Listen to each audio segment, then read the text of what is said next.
Boom, and there he is. Yes, it's the green ghost Slimer with the blue proton pack.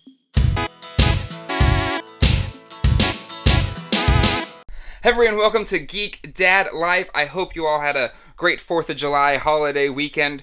And for me, it was spent trying to find that Casey Jones and Raphael 2-pack at any Walmart near me, and I was unsuccessful. Someone has found one in the Triangle area, Greater Triangle area, but I have not found one yet, so I'm going to keep hunting this week and hopefully find it. But I was successful on the online toy hunting front, so that's what I'm going to be sharing on this video today. So let's go to the table and check out some of the things that I found this week toy hunting online. Alright, first up is another Walmart online order that, isn't the Kenner Real Ghostbusters figures, but is the Masters of the Universe Origins collection figures. Really excited about this line of toys. I got the Comic-Con exclusive last year, and they just look really, really cool. Really excited about these. Look forward to opening these up and reviewing them here on the channel. I kind of know what to expect a little bit with, already owning the San Diego Comic-Con exclusive Prince Adam and He-Man set from last year. Was really blown away by it. Did not really anticipate wanting to collect the line, mainly because I have a pretty large vintage collection, and also collected the Masters of the Universe Classics line from Matty Collector for many, many years, and was not really, wanting a new collector line. Was really enjoying hunting down the vintage figures, but these ones kind of hit two sides of the same coin for me. I love vintage figures. I love the vintage MOTU line, and these fit in that scale, but they're like updated with new articulation, and with them being in that 5.5 inch scale, just like the original figures. That means they fit with all of the existing play sets and vehicles from that original line, even though they're making new vehicles and beasts already with the Jet Sled and Battle Cat coming out. So really, I think this is a really neat line.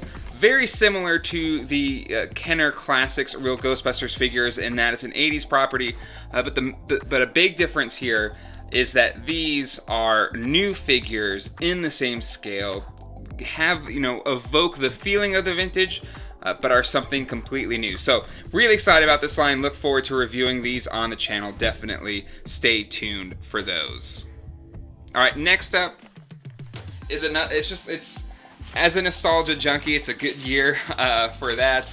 Hasbro Games are starting to reissue some of the classic Tiger handheld games, and this was the only one that was still available to pick up on Amazon. They had a really cool Sonic 3 game, as well as a Street Fighter game. But this was the one that was left that I was able to snag by the time I found out about it, thanks to Cool Toys for the heads up that these were out and available to order. Something that I think we saw in Toy Fair, maybe as well as CES.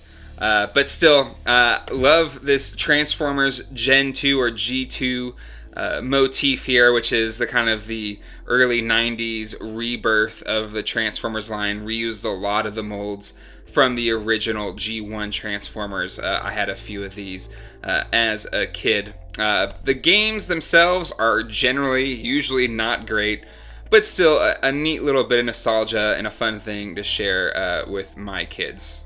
This next one is all the way from Canada. Really excited about it. It's a figure and a variation of that figure, which I think was really only in the Canadian markets. I think I've only seen it on a multilingual card. So yes, really excited about this one. I have been covering, researching, talking about Kenner's Real Ghostbusters figures for nearly 2 decades now. I founded the Ghostbusters Toy Archive back in 2003, and I have owned Ghostbusters, Real Ghostbusters figures since I was 3 years old, so since 1988, maybe even 2 years old. Regardless, I have never owned this figure ever in my years of collecting them, which really was since the dawn of eBay, so 98.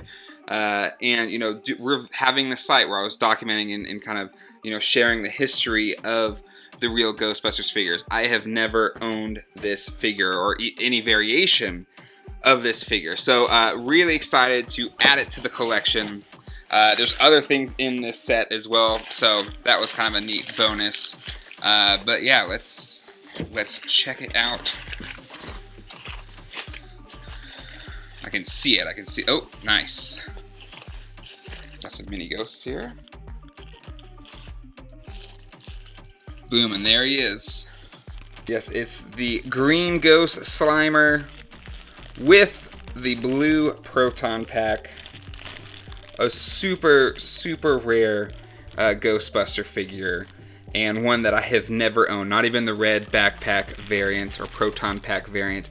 This one is the blue variant, which the only card backs I've seen, I'm sure maybe there is a variation that was hit stateside with the blue proton pack, but the only ones that I have come across with the kind of US card back is the red variation. So the Neutrona would be blue and the pack would be red, almost like inversed. If I ever, or my hope was if I did ever get this one, it would be adding the blue proton pack variant. So this has a fright feature. Yep. There you go.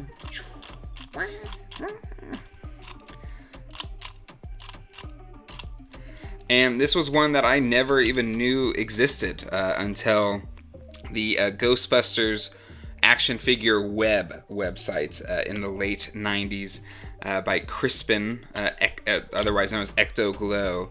And he was the first one to really document and talk about Real Ghostbusters figures online. And when his site went down, I created the Ghostbusters Toy Archive in 2003 to kind of take that spot to share in the love of all things Ghostbusters action figures.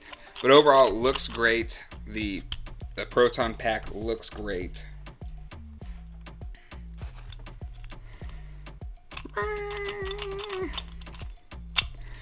But yeah, so it wasn't until later online that I found out that this one existed. I never saw it in the wild as a kid. Never saw it at Toys R Us, Target, KB Toys, Playco Toys, any of my frequent spots as a youth that would buy Kenner's Real Ghostbusters figures.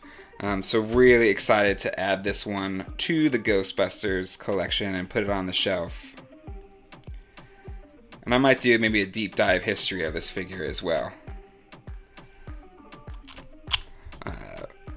But yeah, there you go. And I guess now I have to try and find the red pack variant too. So this is the problem with collecting. It's just you start and then you just go further down that rabbit hole.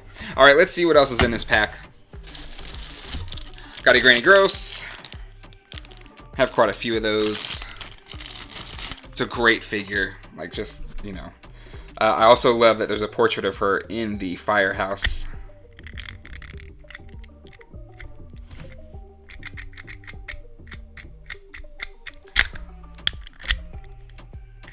All of those features were so great. I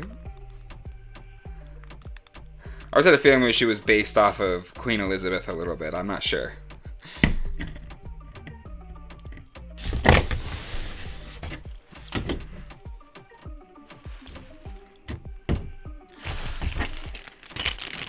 Alright, these companion ghosts that it came with, we've got Ray's Jail Jaw Ghost, which was reused a couple times. It was done in a glow-in-the-dark plastic with no paint for the ghost trap as an accessory, and then done again as an Ecto Glow accessory with painted eyes. But this is the first time he showed up for the Fright Features line. And then we have Winston's companion ghost from the Fright Features line as well. We got an incomplete Ecto 3. I have a whole bunch of Ecto 3 parts, so I'm sure I could probably put this one together and make him complete.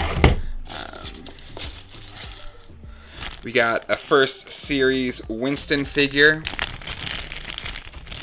Always like picking up first series figures. And let's take a closer look at him. And he's actually in really good shape. So things to look out for when you're finding these in the wild is the plastic cancer, so a lot of the dots and stuff like that, and then also a crack right here where his shirt is, his undershirt.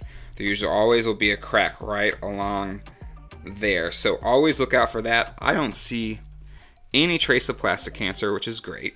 It does have a little marking right there, and scuffing, which is pretty normal play wear. But overall, in pretty good shape. Yeah, no plastic cancer in the face too. So, from my experience, the ones that don't have the plastic cancer and I don't know 100% if this is true or not. I can't verify this across the board. I'm sure there's later versions that, buck this trend. But I find the ones that do not have any of the plastic cancer and discoloration are earlier release of the figures. So it looks like a kid chewed the hand a little bit. So there's a bit of damage there. I didn't notice at first. But still, a pretty nice example. Anyway, so usually the earlier releases, those 87 card backs, the ones that are on the Kenner Classics figures, have less discoloration problems than some of the later ones, because I'll find even carded examples of those later purple cards that have the plastic discoloration, the plastic cancer, on a mock mint in card example. So I have a feeling, I have a hypothesis that a majority of the ones that still look good today are the earlier releases. And there's something that happened, in that later 87, 88, 89, for a lot of those toys at that era, whatever plastic they were using, there's a lot of that plastic decay and cancer that shows up and kind of hampers a lot of figures. But this Winston's in really good shape. Alright, so we've got a Power Pack Peter Venkman Power Pack Heroes 1990. It is a repaint of the original first series Peter Venkman. Things to look out here for. I haven't really seen any discoloration issues on these figures. So maybe some extreme kind of heat change to the colors. But generally, these don't have. Again, there's something about like that late 80s plastic that they use that doesn't hit this one. This one was released in 1990. Now, something unique or I find interesting about the Power Pack Heroes and the Slimed Heroes is that the Power Pack Heroes were released first in 1990, and then the Slimed Heroes the second half of 1990. But this stamp says 1984 Columbia Pictures, and the Slimed Heroes figures will say 1990, and then the Ectoglow figures will go back to the 1984 trademark stamp for Columbia Pictures. So I find it interesting. I don't know why. And in terms of comparing these to the originals, they essentially look identical, unlike the Kenner re-releases. So it is just an interesting little factoid. The Slimed Heroes have that 1990 copyright, but the Power Pack and then the Ectoglow, which was released after, has the 1984 stamp. So it's something, I don't know. I would love to talk to maybe a Kenner employee that was working on the line at the time.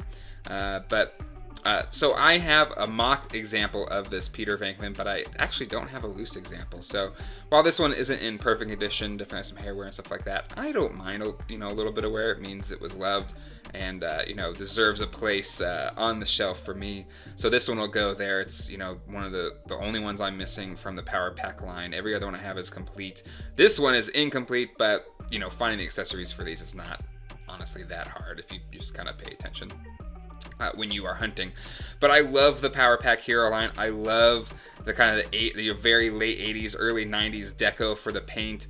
This definitely kind of reminds me, at least when I was a kid, the Ghostbusters 2 gray uniforms, and these were the ones that were featured on the artwork for the Ecto 1A, which did have the Ghostbusters 2 logo, but everything else, Ghostbusters 2 was on the Ecto 1A, as well as the Ecto Charger, but other than that, still kept the original Ghostbusters logo.